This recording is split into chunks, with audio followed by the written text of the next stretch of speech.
Parkinsons er en sygdom i hjernen, der skyldes mangel på bestemte signalstoffer.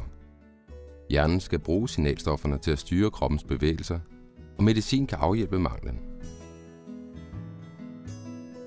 Svingninger opstår, når koncentrationen af signalstofferne varierer i løbet af døgnet og er en del af sygdommen.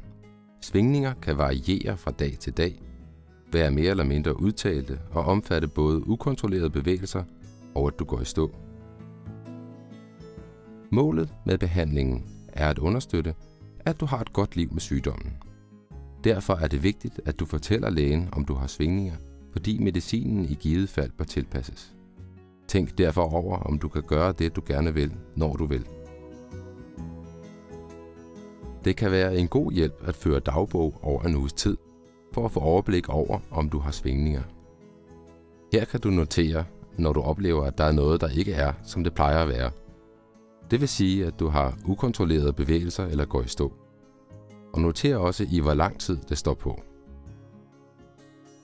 Tidspunktet på dagen er også vigtig information for lægen i forhold til at hjælpe dig. Hvis du er i tvivl, om du har svingninger, får du her nogle eksempler. En svingning er et midlertidigt tab af kontrol over musklerne. En svingning kan være ukontrollerede bevægelser.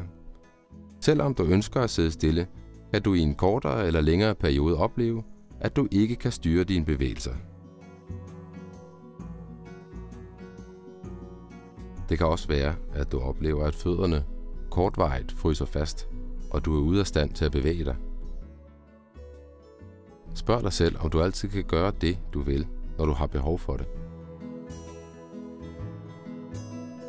Nogle oplever, at de overvejende har kontrol over deres bevægelser, undtagen på visse tidspunkter af døgnet. Og det kan være et udtryk for svingninger. Hvis du oplever, at der sker noget med kroppen, som du ikke har oplevet før, skal du undre dig og fortælle lægen om det. Du skal også undre dig, hvis der er noget, du pludselig ikke kan, som du har kunnet før. Svingninger ved denne sygdom er meget almindelige, og efter en årrække oplever næsten alle personer med Parkinsons sygdom at have svingninger.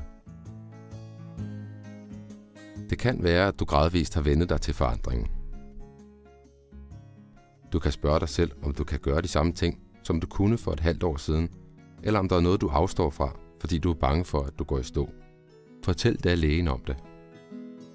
Når du får behandling for Parkinsons sygdom, er målet, at du skal have så godt et funktionsniveau som overhovedet muligt.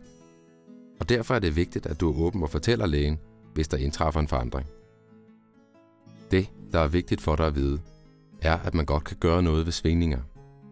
Så skriv dagbog og fortæl lægen om de svingninger, du oplever.